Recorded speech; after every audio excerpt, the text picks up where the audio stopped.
Hello, everybody, and welcome back to the Grid Shift podcast for another episode. I'm your host, Alex Durante. We speak with forward thinking leaders that are shaping the future of energy, infrastructure, and manufacturing. Today's guest, I'm very excited to bring on. She brings a very unique perspective at the intersection of private equity, government relations, and also clean technology. So I'm very excited for the conversation. As always, we are sponsored by Profit Access AI. We help manufacturing and renewable energy companies with scaling revenue, implementing systems, driving efficiency, profitability. So make sure you stay till the end so that you can connect with our company. You can also connect with our guest and check out everything that we're doing here on the podcast. So without further ado, today I'm joined by Valencia de la Vega, founder of DHC Power. And so, Valencia, how are you doing today? Yeah, I'm good, thanks. And yourself? I'm doing fantastic. And then, I'm sorry, I also forgot, aren't you also involved? I think you said, is it NestPoint Group? Yeah, that's correct. So you were right. I am also the CTO at NestPoint. Okay, that's what I thought. Sorry about that. So, tell everyone a little bit about you and your background, and we'll start there. Okay. My background is I'm a West Point grad, and I served in the Army for 5 years after I graduated from West Point. My undergrad's in nuclear engineering, and I went and served with the 82nd Airborne shortly after graduation. And about a year into the Army, I deployed down to Afghanistan because of 9/11. So spent some time downrange. Our initial support was supporting special forces. And so I got to really understand how the unique, non-conventional military works. It was very appealing to me. And so we ended up supporting them in all the things: food, supply, ammunition, resupply, all those sorts of things. After the Army, I came to Phoenix, Arizona, where I am now, because at the time there was a huge home building thing going on. And they really liked junior military officers, and I was that. So I started working with Pulte Homes in procurement and had a really good time there. Just learned a lot about construction and all the trades. It was a really good time until it wasn't. And as the home building market started to crash, I figured out I needed to do something different. So I tried to use my undergrad degree and I went to work for Intel Corporation.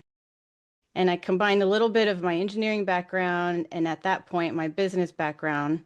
In between all that, I went and got an MBA from New York Institute of Technology. And I really enjoyed my time at Intel.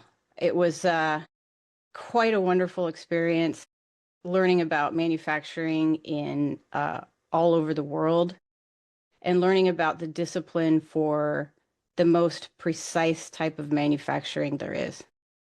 So while I was there, I earned my Lean Six Sigma certification. And the only reason I left is because we had a baby. And to me at the time, and thankfully, I was able to stay home after our daughter was born. And so I stayed home with her for about 10 years. And then a dear friend of mine said, "Hey, are you ready to go back to work?" I said, "Yeah, I think so. I think it's a good time." And so I joined NestPoint. And that's where I am now. So I'm the CTO there with the founding group. And I am also the president of DHC Power. And DHC stands for Duty, Honor, Country, which is part of the mission at West Point. And DHC Power is a company within NestPoint. Oh, and before I actually came back to work, I went and got a postgraduate certificate in nanotechnology from the University of Oxford. I forgot that part. And go ahead, sorry. No. Keep going. You're totally fine. Oh, okay. And that's it, essentially. So now I'm at NestPoint and at DHC Power, and that's where I've landed today. Okay, so I want to jump into that a little more.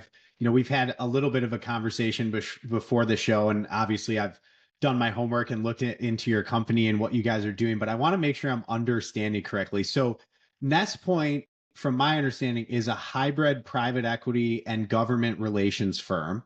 Correct. And then, which one? That's something that I personally have never seen. So, I definitely want to dig into that. And then, second, DHC Power is focused on building clean tech infrastructure here in the United States. Am I getting that correctly?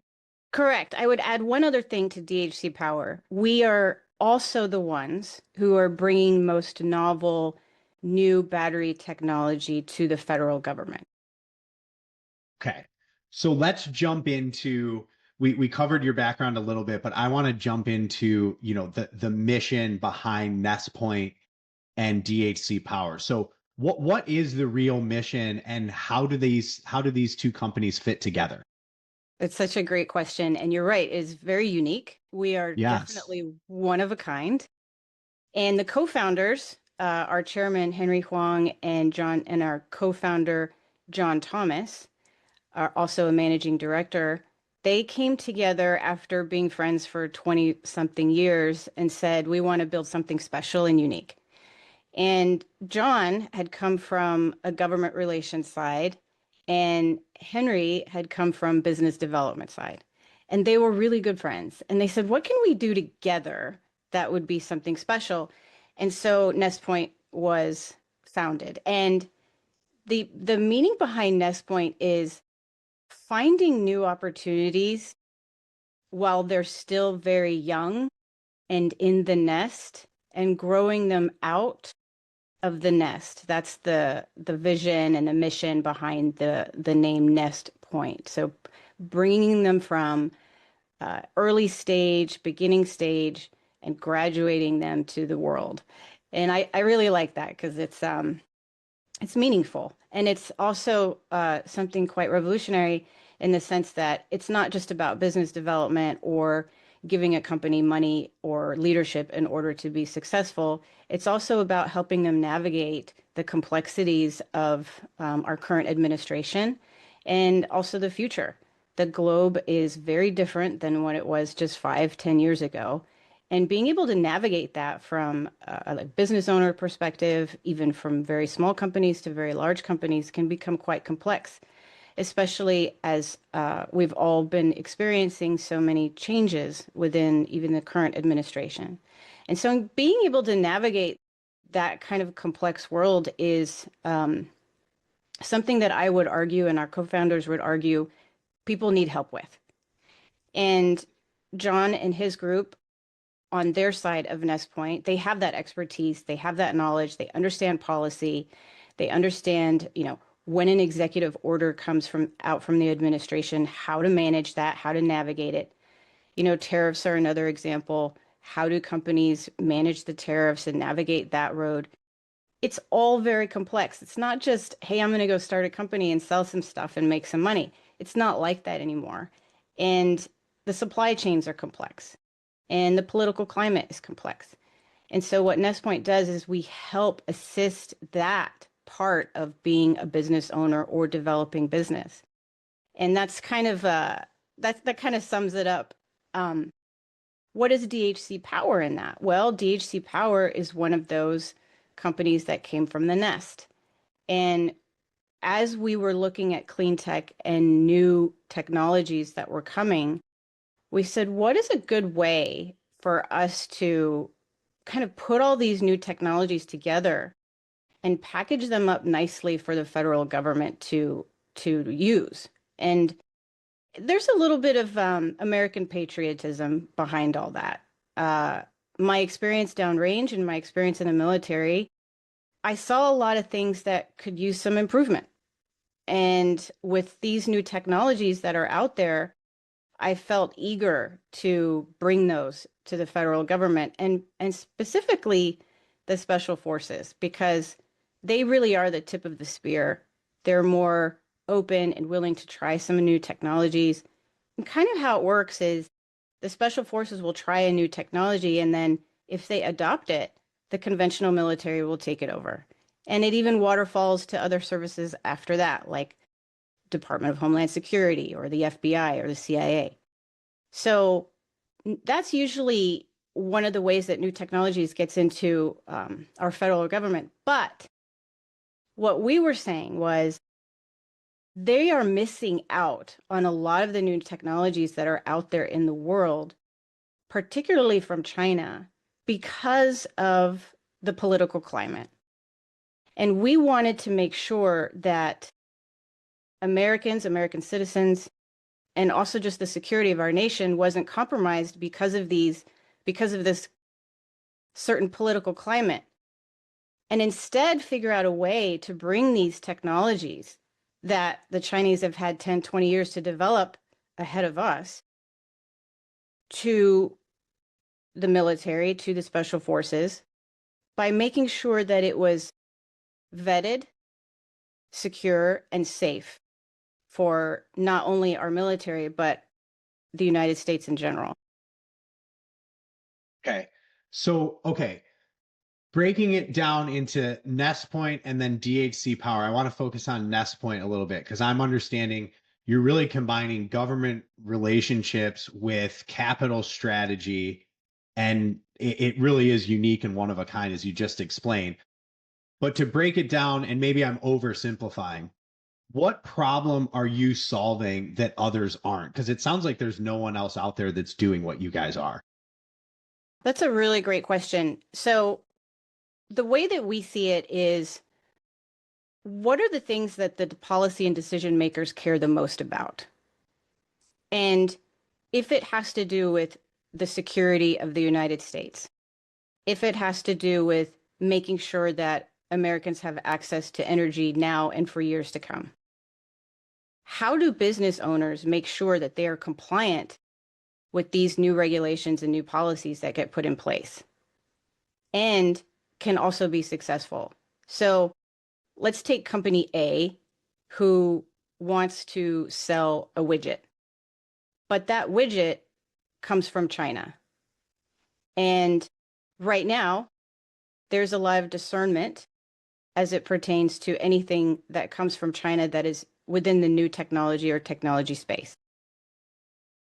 But there is no supply chain or company in the United States that provides that same widget. So what is one to do? You want to make sure that the Americans have access to this new widget, but you don't want to compromise any kind of security. That's where the government relations comes in. We have a very strident program within NestPoint called Sovereign Shield. And our Sovereign Shield execution strategy is to make sure that anything that comes into the United States meets all of the regulations and policies that have been set forth by the current administration. And that also goes back to previous administrations, should there be those sorts of compliance laws in place. And some of these are not hard rules or hard laws. Some of them need explanation and understanding. And so what our government relations team does is they figure out exactly what is the widget and then how the widget benefits Americans or whatever the end user is. And they go and they talk to the policy and decision makers who are part of the programs that oversee that particular widget. And they have a conversation. And they say, here's the situation with this widget. Here's what this company is doing. And by the way, we have vetted them, meaning there is no ties to CCP, there is no cybersecurity risk, or they have put policies or procedures in place. For example, software is a very interesting place to look at when it comes to making sure things are secure. So we'll make sure that software is managed properly so there's no cybersecurity risk. And who are the individuals that are running the company in the United States? Are they American owned? Yes, so they meet CFIUS rules. Is there a foreign entity of concern ownership within the company? No, we've mitigated that. All policy and decision-making, operational control is by Americans and owned by Americans. So that's just the starting point. And then there's more discussion about what is the risk if Americans don't get access to this widget? And here's what people don't talk about when we talk about, oh, we can't buy from China. So I'm going to give you an example of something that is near and dear to my heart. So when I was stationed at Fort Bragg, I became a jump master. A jump master is somebody that jumps out of airplanes with soldiers and actually checks them to make sure that they're ready to jump before they jump. And I was a parachute rigger at the time. And one of the things that we did, our mission was to not only pack parachutes for soldiers, but to also airdrop supplies to places where soldiers need them. And we would airdrop all kinds of things, food, ammunition. Sometimes we got steak. It was just anything you can drop out of an aircraft. Well, one thing I've come across recently is an airdrop tested lithium ion battery. And this is really interesting because the advantages that soldiers could have with something like this in contested environments where you won't have access to power for a long time is quite remarkable. And the idea that this company has already done all the work to make sure that it's airdrop tested is extraordinary. And I just recently learned about it, and I will be bringing it to United States Special Operations Command here in a couple weeks. But it's from China. So let's talk about why that is a point and where I'm going with this. The fact that it's from China puts it on the naughty list, right? So, okay, let's talk about what are the risks are. How come we don't have it here? Well, we simply just don't have it here. We don't have anybody here in the United States that has developed something like this or has put the work and effort into making sure that it can go into these contested environments and be pushed off the back of a C-17. It hasn't been done. But it has been done in China. And ultimately, what I found out by talking to these suppliers was they're selling this to everybody else on the globe but us. And here's the risk that we face as Americans if we don't figure out how to navigate this supply chain with China. China will continue to build the best and greatest technology, and they will sell it to whoever will buy it. And do we honestly want to be the military that doesn't get to benefit from these new technologies and facing down an enemy who does have the new technology? And that is a proxy, in my opinion, for everything else. So why not figure out a way to work with who we may consider an enemy to some degree if it benefits Americans in the long run?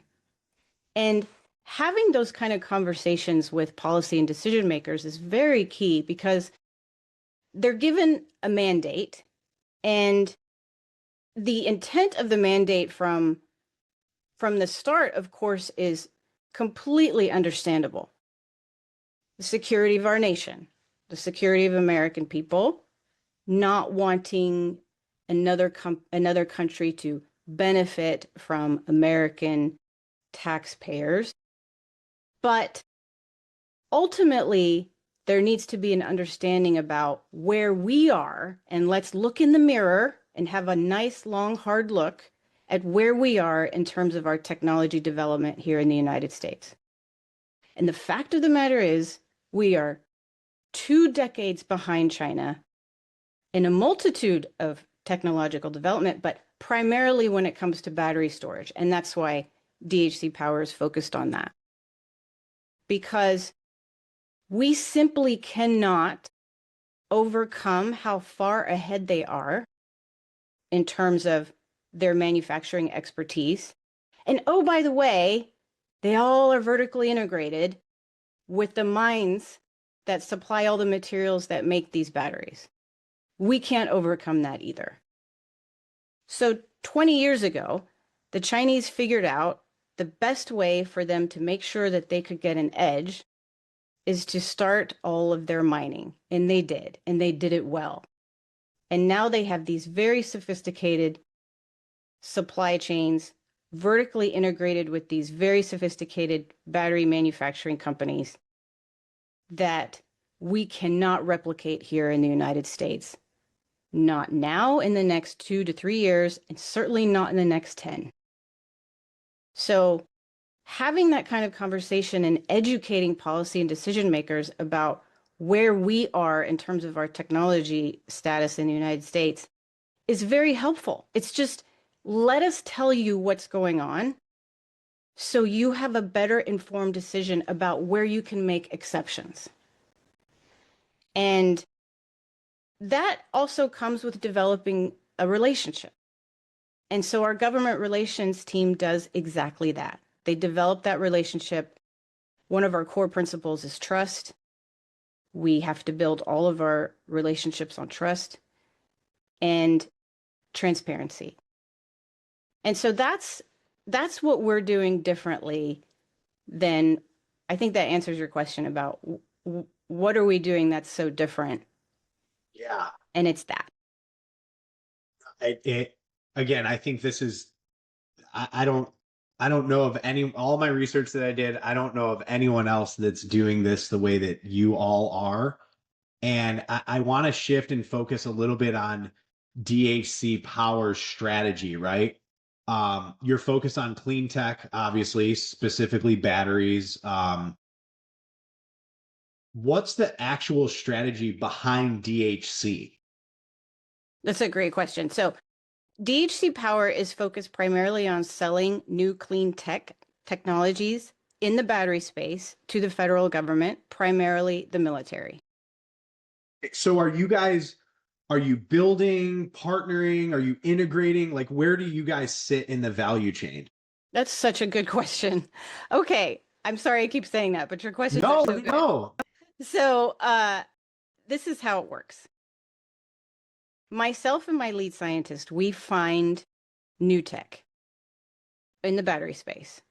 And we primarily look at IP that's here in the United States. So I'm going to go somewhere with this. We look for American IP that has, by the way, there's some amazing things that Americans have come up with. I don't want to dismiss that in this conversation. There's incredible work that came out of UCLA as it pertains to a niobium-based battery. And I'm particularly fond of this technology because as a nanotechnologist myself, this technology its edge is that it's a nanostructured material. And just for a quick little lesson on nano stuff is material behaves differently the smaller it gets. And what this UCLA team has done is they have figured out the precise size of a niobium particle that creates an incredible battery material. And wouldn't it be lovely if we could benefit from that? But guess what? You can't do that here in the United States today with the current infrastructure. If we want to benefit from this amazing American IP, we need to have a third-party contract manufacturer in China build it for us today. That doesn't mean 10 years from now it would be different. It just means if we want to take advantage of this American IP that could be a phenomenal use to especially special forces, then that's the way to do it at first.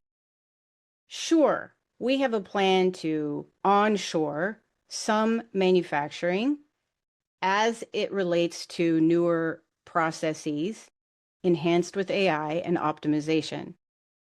But as it stands today, that's the process. So we find the IP and then we find someone to build it. And then so that's how you're structuring it to actually work, is you're using the US IP and innovation, but then partnering with a Chinese manufacturer to actually bring it to life. So, okay, that Correct. makes a lot more sense now. So, yeah, I mean, that to me, as technical as everything that you're explaining is, and a little over my head, that's right there is why it actually works. You guys are connecting all of those dots. And then in addition to that, navigating the complex lane of compliance and national interest and the relations between all of that. Okay, that's making a lot more sense. So really, I mean, yeah, I don't think there's anyone out there that is doing this at the level that you guys are. It's okay.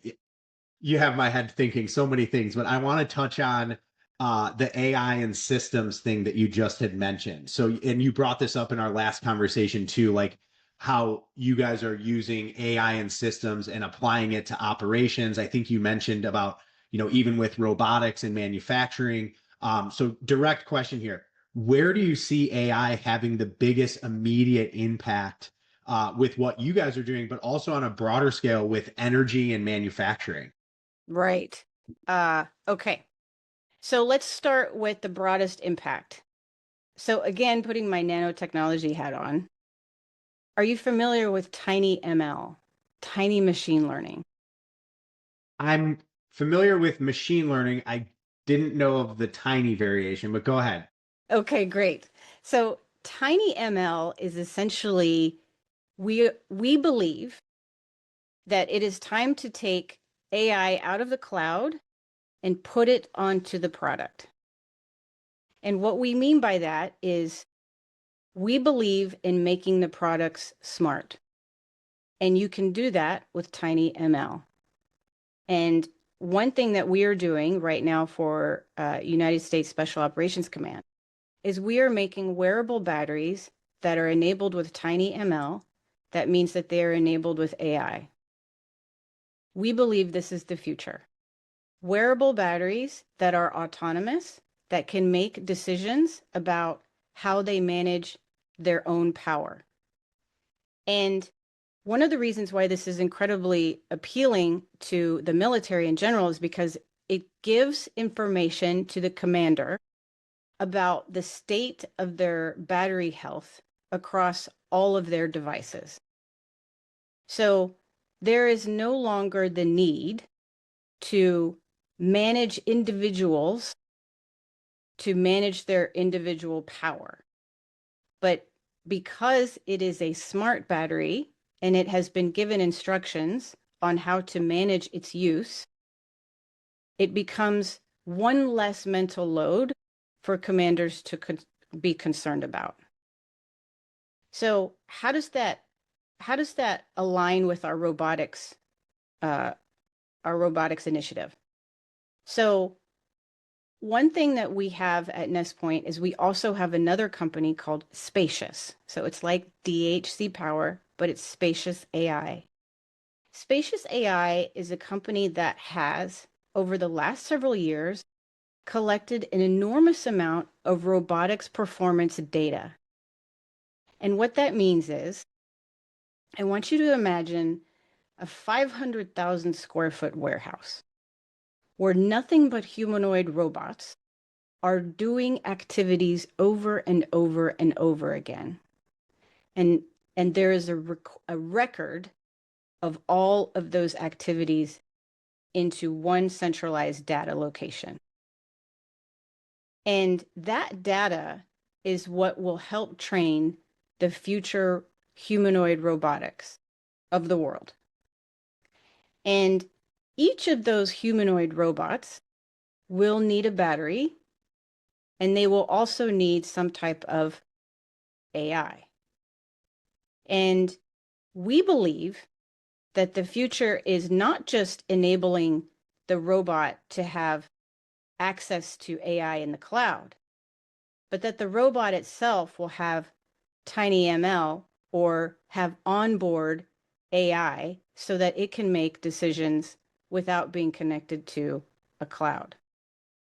So those things require a few things. So I'm going somewhere with this. So I want a robot in my house. I cannot wait to have a humanoid robot in my house. I am looking forward to that because I wanted to do laundry. I wanted to do my dishes. I wanted to pick up after my kid, all those things. But how do I know bringing that kind of robot into my house is safe? Well, the first thing I know it will be safe with is its battery. It will have a solid state niobium-based battery.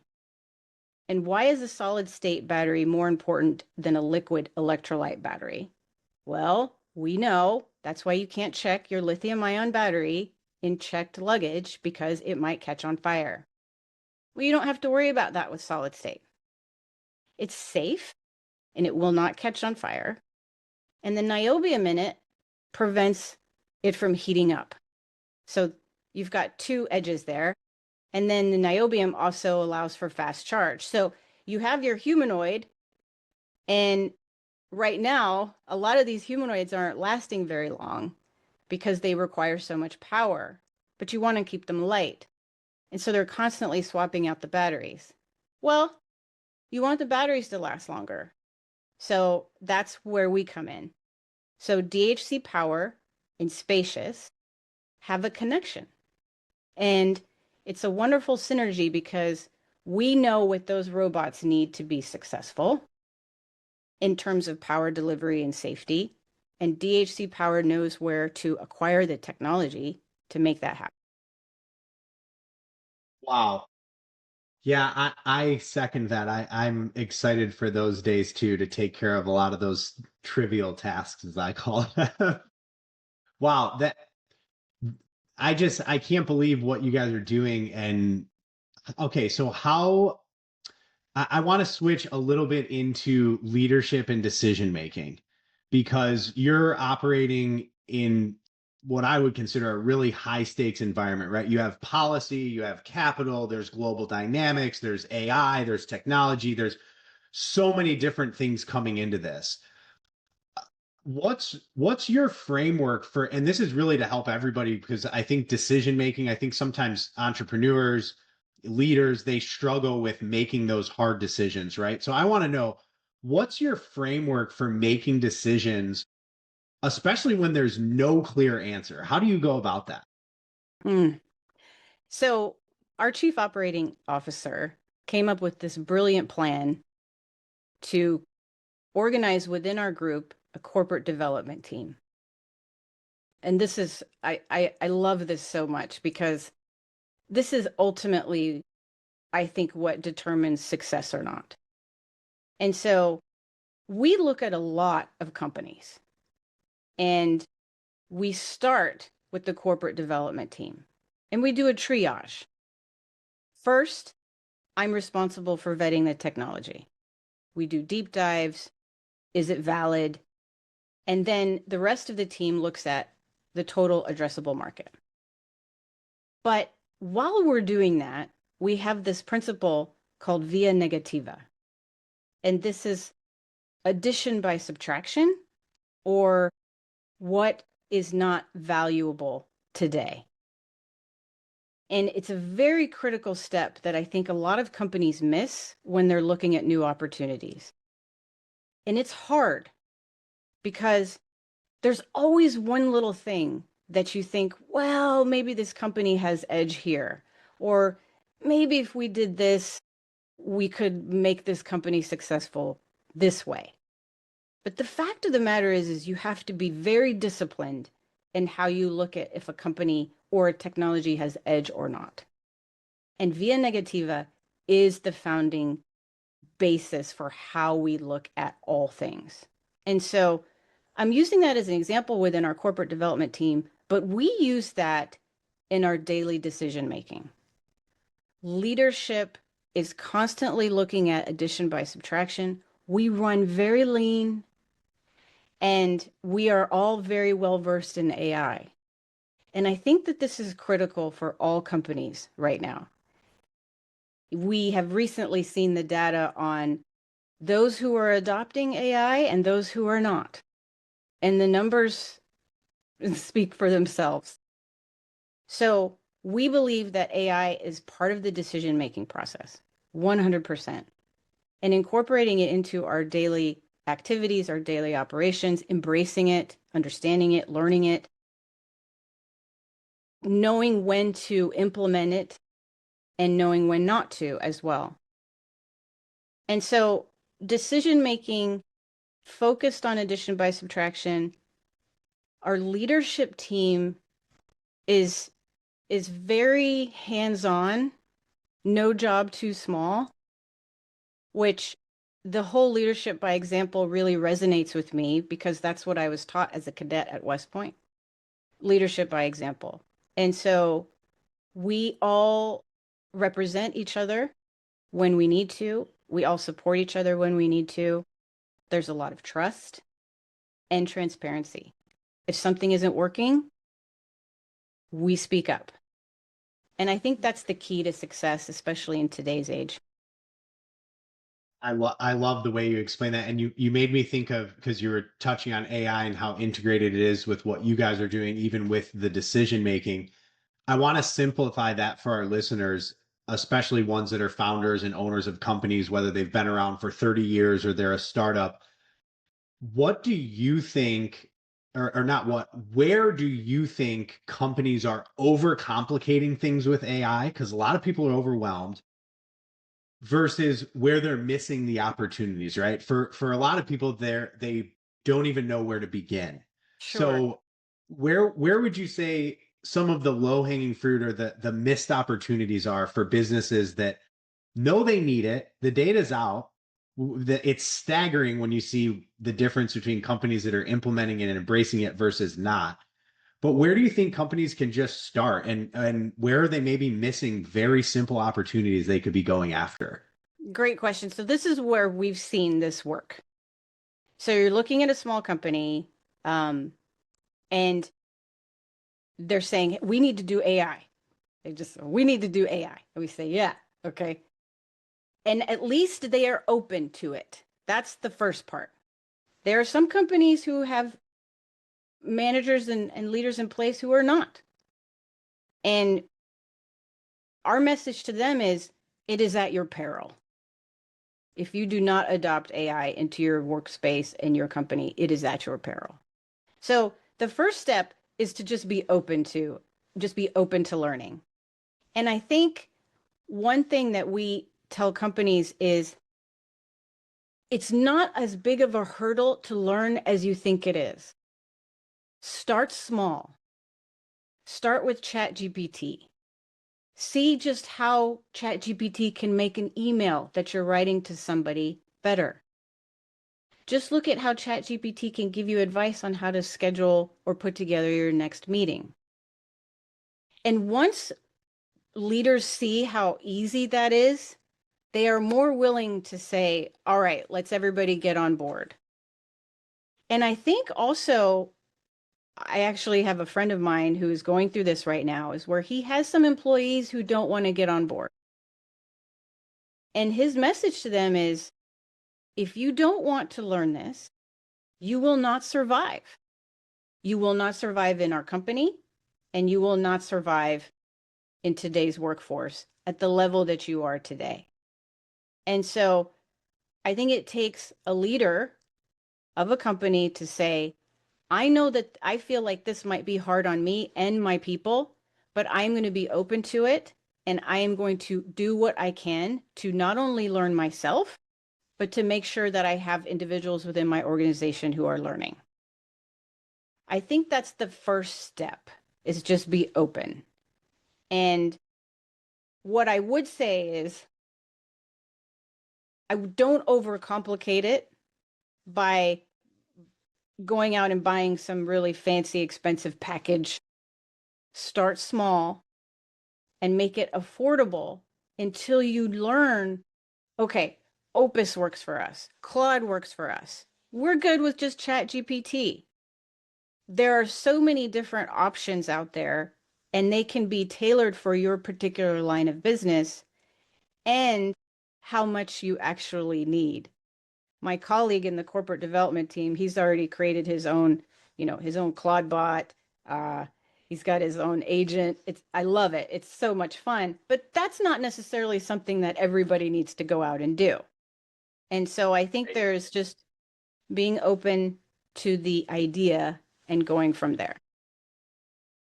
And I couldn't agree more, because when I have clients or potential clients come to me and ask for help, that's the first place we start is, let's just do a basic assessment. Let's understand where you have needs, because some people just hear the word AI and they get so overwhelmed by like, okay, it's all these bots and things and and it's like, no, no, no, there's some really simple tools that can help you automate that task so that that salesperson can be out generating revenue. There you go. Or let's automate some things in your operations so that your engineers and your team is focused on what advances in research and development can we make, like those types of things. So no, I agree with you wholeheartedly. Now I want to close us out with two things. I want to ask on more of a personal level, um what's really driving you personally in this space? Like, why this mission, Valencia? You have such an awesome background in so many things. You probably could be doing anything you want. Why this space? What is it that drives you with this? I would say the first thing is the people that I'm working with. Um, That's and this is, fantastic. I yeah, want to pause there and let everybody hear that again. The people that Valencia is working with, because I think that is so important, who you surround yourself with and how you feel when you're working with them. And if they're really the right people, you're not just working with them, you're developing great relationships that last a long time. So I'm sorry to interrupt, but I agree with that so much because people fall into this, just work with anyone and you become who you work with. So I agree. Continue. 100%. And so well said. Yeah. It just goes back to, my soldier days. People say soldiers fight for policies and, they fight for whatever that country's mission is. That's not true. They fight for each other. And the relationships, the people you work with, you can trust them. There's somebody you would get into a foxhole with. I think that's key. So I'm glad that you highlighted that. The second piece is I'm super fascinated with technology. I believe strongly in the future of AI. Uh, I also believe in autonomous solutions so that humans can grow and become much better than we are today. I feel that the implementation of AI is the only way that that's going to happen. And there are so many opportunities that we don't even know yet. And the way that that is going to happen is it needs energy, it needs power. And our vision at DHC Power is to provide that power so that we can become the best that we can be. I love that. And I want to close us out by, well, I mean, you're operating in a space that I'll be honest with you, most people are not even going to fully understand. But I think what you said today, where what you are all doing is really going to define the next decade for the US, for companies in the US, especially with how you're integrating like you're connecting all these dots that I think a lot of people don't even know are there. So I want to make sure to end this episode. Where can people find and learn more about what you guys are doing about DHC Power? Where's the best place to connect with you guys? Thank you for that. So nestpointgroup.com and dhcpower.com. Okay, perfect. And we will make sure that we put all that in the description at the bottom of the episode once we get this posted. And then I'll also make sure to share Valencia's LinkedIn page. Make sure that everybody that's listening, watching the recording, please like and subscribe to the show. Again, we bring on high level people like Valencia all the time, really forward thinking. My head is going in so many places right now, but this was a wonderful conversation. I really appreciate having you on. Again, our guest today was Valencia de la Vega from DHC Power. And yeah, I'll post everything for all the audience. Please, again, as always, we appreciate every one of you that subscribes to our channel. Valencia, I appreciate you being on. Have a wonderful, wonderful day. Thank you, Alex, for the opportunity. It was a pleasure talking with you. Awesome. Thank you so much. All right. Bye, everybody. Bye bye.